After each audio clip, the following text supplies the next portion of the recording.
ನನ್ನ ದೈವವು ಎಂದು ನಂಬಿ ಬಂದಿರುವೆನಯ್ಯ.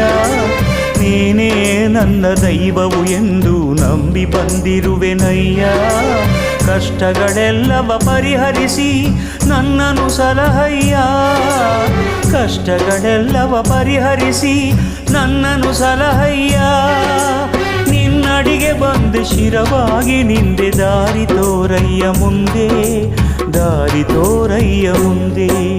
ಕೋರಿ ಸಿದ್ದೇಶ್ವರ, ಕೋರಿ ಸಿದ್ದೇಶ್ವರ, ಕೋರಿ ಸಿದ್ದೇಶ್ವರ.